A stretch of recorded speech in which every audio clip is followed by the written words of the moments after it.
This is Mahri, success coach, angel tarot card reader, and Reconnective healer, coming to you from the base of Mount Shasta in McCloud, California. And I'm Dr. Steve Simpson. I'm a mind coach, hypnotist, and fellow of the Royal Society of Medicine, coming to you from the Silver Beach in Portugal.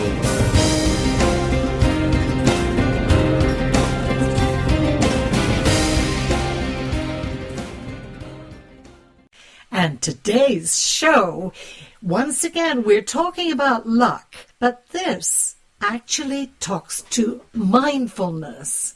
And I have many things in my mind. What about you, Dr. Steve? I have many things in my mind as well. And there's no question that if you can become mindful, you're also going to be lucky. And the converse is also true. If you're not mindful, then you're not going to be lucky. So it's like all of the things that we talk about, all of them, they're standalone subjects.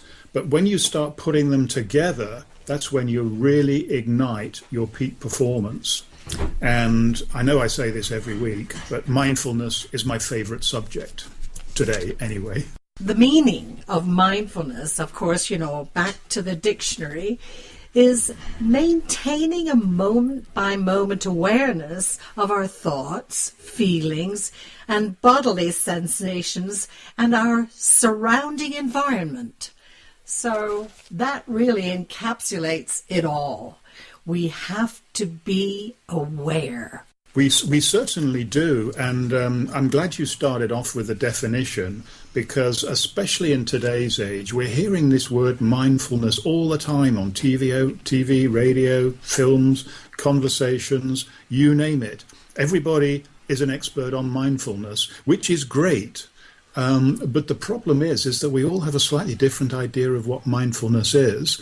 And to be quite honest, I don't think any of us are experts. But there are definitely ways that we can all be better, more mindful.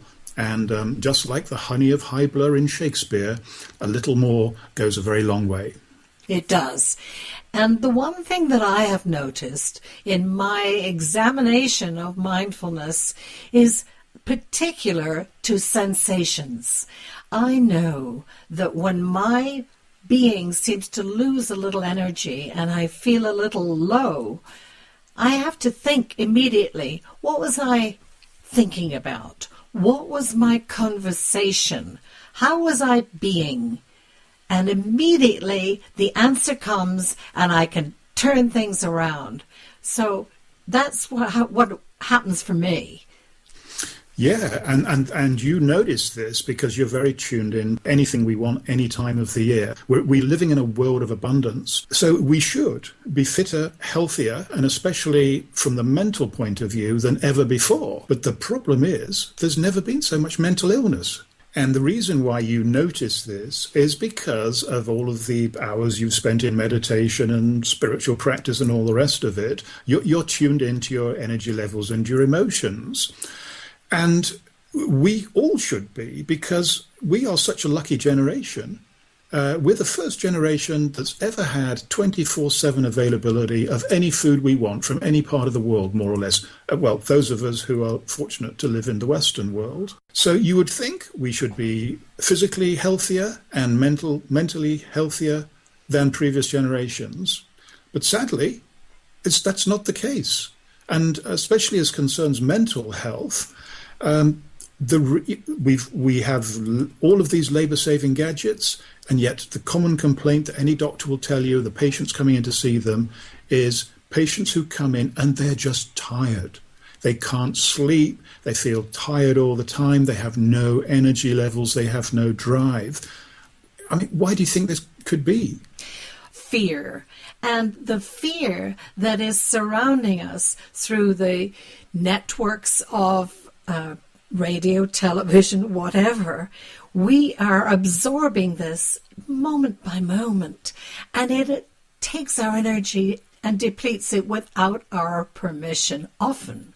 So we have to be mindful of what it is we're listening to. How many newspapers are we reading in one day? How many conversations are we being privy to that are truly not forward moving? Yeah, absolutely. Now, here we are. I know you want to know everything there is to know about the brain, so this is it in 10 seconds. Your brain is split into two bits, the conscious and the unconscious. Which of those do you think's the largest? The unconscious. You're absolutely right.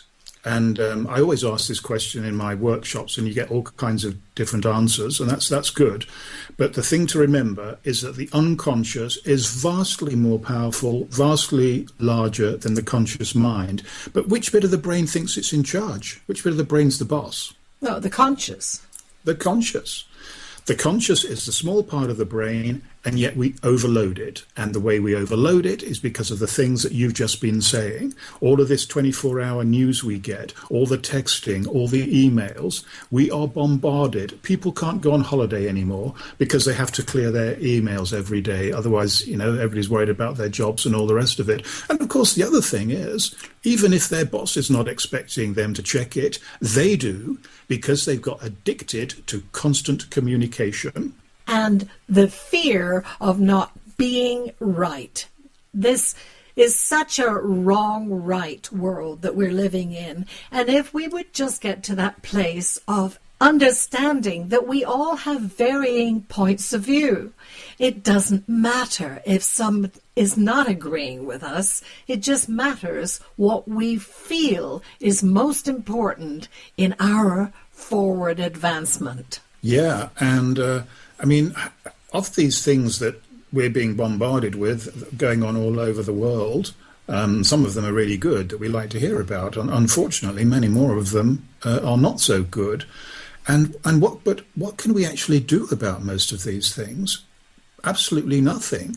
And somebody said, we should focus all of our attention on those things that we can exert a degree of control over, and don't waste any of our precious mental energy on things that are totally beyond our control. And when I think of my newish phrase, which says compassion is the fashion, judgment is passé. It is time for us to pick up on that moment when we're almost getting ready to judge what we've just heard, what we've just seen, what we've just thought about. Switch it around and have a little compassion for what it is we're looking at and or listening to and feeling. Yeah, well, one of my least favorite subjects at school was history. But maybe I prejudged that and I should have had more of an open mind. Now I'm really interested in time and timelines and things like that. And I'm really interested in these incredible scientific experiments they're doing, testing Einstein's theories and things. But again, time in 5 seconds, there's only 3 components of time. There's the past, the present, and the future. Now, the only bit of time that we can have any kind of control over is the present. And yet, most of us, all of us, we spend most of our time thinking about often the past. And when we think about the past, it's usually the bad things and not the good things. And then when we're not thinking about the past, we're thinking of the future. Where we're going to go on holiday next year, what the boss is going to say 3 months down the road when we have our appraisal, this kind of stuff. Again, largely beyond our control. So another definition of mindfulness is living in the present. And I think that's how things started, how you started the program with that definition. So if we could live in the now, live in the moment more, we would have so much more energy apart from concentration on just dealing with, one thing at a time. And the word focus. Indeed. Now, I love asking you difficult questions, Mahri, because I know that you're always up to it and you're going to get all the right answers. It's easy to get the right answers, by the way, because anything you say will be correct. So can I ask you a couple of questions now? Yes, you may. Okay. Which is more mindful, an adult or a baby? An adult. Okay. What is more mindful, a dog or a cat? Oh, a dog. Do you have a dog? Not at the moment. I'd love to Okay. have one. Okay. And what's more mindful, a horse or a goldfish? Ah, well, I would say a horse. Okay. Well, I don't know the answers to any of those questions, but I'm going to give you a suggestion, and then I'm going to try and explain why I think why it might be, or you might disagree. And then, if I have time, if I remember, I'm going to tell you a story about a goldfish. So, the first question was, who's more mindful, an adult or a baby? I would say that a baby is, because when we're born, we're not lying in the cot on day two, worrying about which school and university we're going to go to, when's the next meal going to come, when is my nappy going to get changed, stuff like that. By and large, a baby is not thinking about anything very much. Now, when the baby gets a little bit older and its brain starts to really start soaking up information, that's when it probably becomes most mindful, because it's living in the moment. Everything is so new, and it's just trying to extract every last detail of what's coming in through its eyes, its ears. It's getting to recognize people, the parents, all this kind of stuff. Take that kid to school, and it happens probably about the age of 7 or 8. They start losing their mindfulness. I don't know why particularly. I don't know whether it's the teacher's fault or the fact that they're coming into contact with other kids and that their parents are not so instrumental in their lives. But we lose mindfulness as we get older, because we become convinced that this conscious mind that I told you about is the most important part of our mind and is in charge of everything, and we have to trust it. Whereas a baby doesn't even know it has a conscious mind. It just trusts everything. Now, do you think I'm on the money with that one or not? Oh, the minute you started talking, of course, it made so much sense. It's just perfect. Yes, go ahead. Yeah, well, and then I asked you all those different animals, and I don't know which of those animals is more mindful, but I can tell you that they're probably as mindful as the baby example, and definitely more mindful than adults. And I was talking to a vet, and he'd just been sewing up this a dog's stomach and everything, and he wasn't using, actually he was taking the stitches out, and there was no kind of anesthetic or anything. The dog was just lying there waving its tail. And I said, why is the dog not feeling any pain? And he says the reason is because dogs are mindful. The dog is thinking of other stuff. It's not focusing on this wound and what I'm doing with my hands. It's just his mind is in a different place. And nobody's told him it's going to hurt. Exactly. Yes. There is no better hypnotist than a doctor. How many times do you go and see them and they say, oh, this is going to get worse before it gets better, or don't expect to get better for another 6 months. It could even be a year. I know people who go on for 5 years with this condition, and they're sowing the seeds. Absolutely. Planting the seeds of fear. Planting the seeds of fear. Indeed so. Now, talking about fear, this is a true story, and I have to say that the first time I heard it, I couldn't stop laughing, even though I shouldn't have laughed. But I was talking to a social worker, and she was explaining something that had happened at work. One of the fellow social workers was very upset and he said he was unable to do his duties that day. And so the lady, she asked him, well, what's the problem? Maybe it's something I can help you with. And he said, I'm too upset because my goldfish died this morning. You see, you're laughing, but this guy was upset. And so when I thought about it, I thought, now why would... I love animals. I'm a vegetarian, but I wouldn't shed too many tears over a goldfish. I wish it wouldn't die, but it does. So I tried to think about it, and then I got another line about the story. This person had bought this goldfish when he was at university, and when he was doing his homework and revision and stuff, he would always be looking at the goldfish. And the goldfish was, I suppose, this guy moved away from home for the first time, lots of new things going on, exam pressures, and this goldfish grounded him and perhaps made him more mindful. And so he anchored those kind of emotions onto the goldfish. So when the goldfish died, maybe unconsciously, he thought, he thought he'd lost his support and would be reminded of the fears. It's almost like a minor post-traumatic stress thing. There's some amateur psychology for you. I really, actually, that makes good sense to me. And it brings up a little bit words of wisdom that I have right by my side here. You know that is always going to come up. all of your words are full of wisdom, but these ones are even more so, I guess. Thank you. And this one is entitled, Right in This Moment. Right in this moment, I feel droopy. I feel droopy and poopy and glum. I recognize this feeling now, and I'm clear that there's more yet to come. Why, with all that I can be grateful for, do I feel sad at this moment in time? Has something occurred I'm not aware of? Is this sad feeling really mine? Am I mourning another moment? A moment that is already gone? Surely, if I were in this moment, I'd be singing a whole different song. What is the truth of my life at this moment? Is it really all that bad? Do I not have a wonderful life? Is there really a need to be sad? Clearly, I can change this feeling by choosing to focus on now. I'll relax in the arms of my angels and trust them to show me how. Right at this moment, I feel peaceful. There's a smile coming over my face.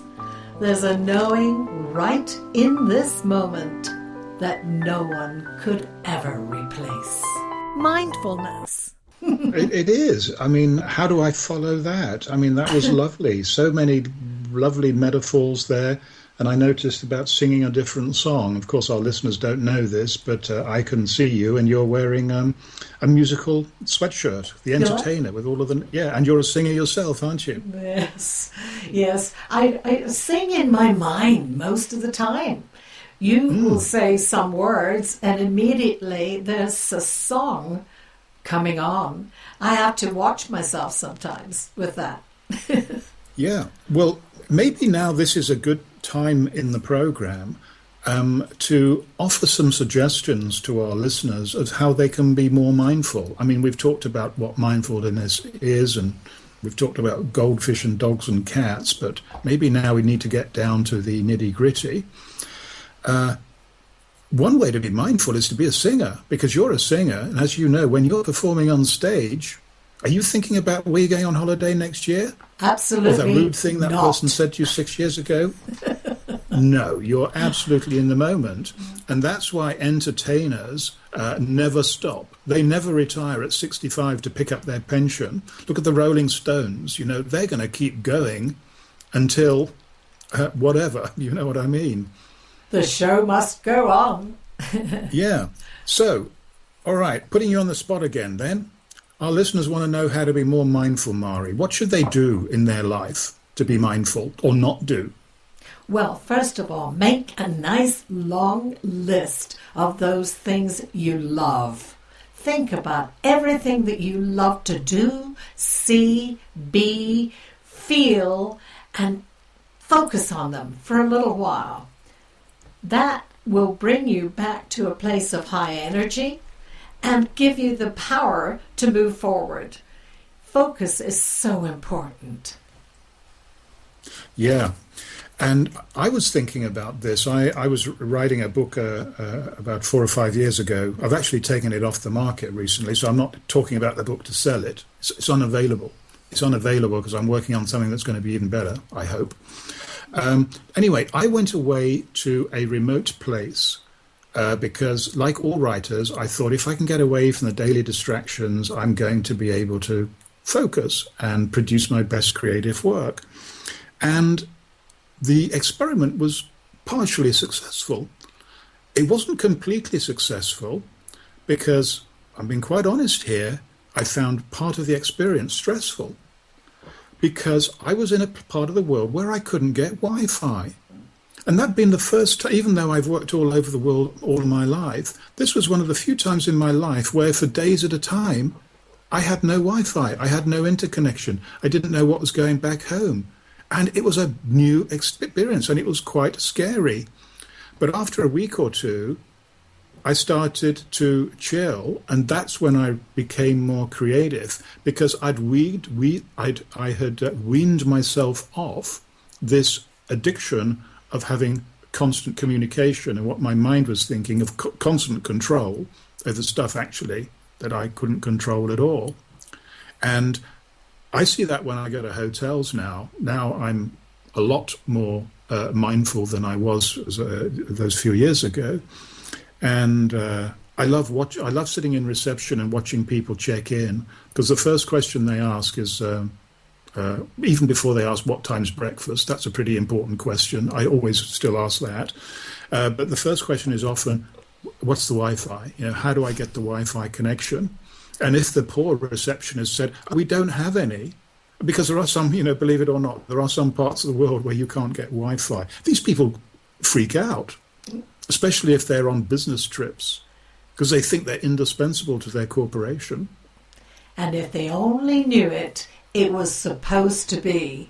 These are the times, and that's another thing that I think helps in mindfulness, is that when something goes wrong, instead of complaining or getting upset, go to that place of mindfulness and say, this is perfect. There's a lesson in everything we're experiencing. And so it's time to be mindful about our response. Yeah. Now, you don't have to go away to a remote part of the world. Great if you can. Great if you can afford it and you have the time and the money. But if you can't, and this generation, it works harder than any other probably, you have to start being very strict with yourself. This subject, by the way, is the only subject where I think I tell people not to do things. Normally, I paint a compelling picture of a choice that people can make. They can do this or can they do that. But there are some things here that I tell people not to do. And the things that I say not to do, have periods of your day when your phone is switched off, when you're working on your computer on a project or something, switch off the internet so you're not getting constant pinging from messengers and emails coming in, all that kind of stuff. Don't listen to the news for a day. Don't read a newspaper for a day. Stuff like that. Just drop some of this stuff that we were talking about earlier so that when you are doing something, you are focused on that project, not anything else. The experts have told us that our mind can only think of 7 things at once, just like a computer. When we overload computers, they start freezing up and doing stuff like that. Well, our brain is just the same. So mindfulness is a way of keeping our brains down to 7 or less things. And that's when we start to get interesting results. And that brings us to luck. So we have been and we are discovering all the keys to bringing luck into our lives. Mindfulness is being another part of it. So, Dr. Steve, tell us what's in the next portion of luck. Oh, you mean the next subject after mindfulness? Absolutely, yes. Yeah, of course. I really want to tell you about that. But before I move on, can I just say one other thing about mindfulness? Because you mentioned luck, and that just got me thinking about it. Right, I don't have a lovely story to read to you, but I've got a quotation which I'll read to you. And it comes from a German philosopher called Hans Margolius. And he said, "Only in quiet waters do things mirror themselves undistorted. Only in a quiet mind is there adequate perception of the world." Now, don't know about you, but I like that. Adequate perception of the world. Because when we are mindful, when we switched off our conscious brain, this is when we can get in tune to what people call their gut instincts, or, their head is telling them one thing, the heart's telling them that, those kind of things. Now, it's only when the mind is quiet that we can tune into our instincts, and the instincts are so important to us. They are shortcuts. They jump quickly from one thing to another without all of the processes going on in the middle, slowing things down. That's why they're quick. They're not always right, but they usually are. And when you can do that, when you can feel your instincts, another word for this is intuition. You start to become a very intuitive person. And if I could only have one quality, the quality that I would choose would be intuition. And guess what? People who have a lot of intuition have a lot of luck too. Yes, and that's what I do. That's part of what I do on a day-to-day basis. I spend a lot of time working with my intuition. And so for me, it has been the best, the very best. And what I'd like to do is to wind up this show with a positive note on how we connect mindfulness to luck and what's next. Okay, are you going to tell us that, Mahri, or did you want me to tell you? No, I want you to. Oh, sorry. Okay. I was getting so excited by what you were saying. Right, listeners, prepare yourself for a shock, because the next program are words that are so dangerous that we only refer to them by their first letter. Well, one of them. And this now is the fifth secret of luck, and I call them the 3 H's. The 3 H's, the first one, which is a nice word, is called havening, finding a place of safety. The second word is heart math, which is I'm going to talk about how you can get your heart and your brain working in a coherent state, which will help you to get into the zone and make good, clean decisions. The third word is the dodgy word, and I apologize if it upsets anybody. The third word is hypnosis. Hypnosis has got a bad rap, although it's coming back into fashion now. It's been around for hundreds of years. Nobody knows how it works. But I'm going to talk a little bit about giving some suggestions of some of the ways that it might work and how we can start to develop some self-hypnosis skills if we so wish. Oh, I'm eager. I'm ready to find out a lot more about hypnosis. I have actually been under hypnosis, and it has done amazing things for me. So let's leave it right there with a promise of wonderful things to come. Thank you, Dr. Steve. You're the best. Oh, I could listen to you all night if you carry on like that, Mahri. Of course, you're really the best. But Harry, you're the bestest of the best. Listeners, keep your comments coming in. We look forward to next week's show. Angel Corner Retreat Radio is produced by Happy Radio Network in our studios in McCloud, California. Thank you for listening.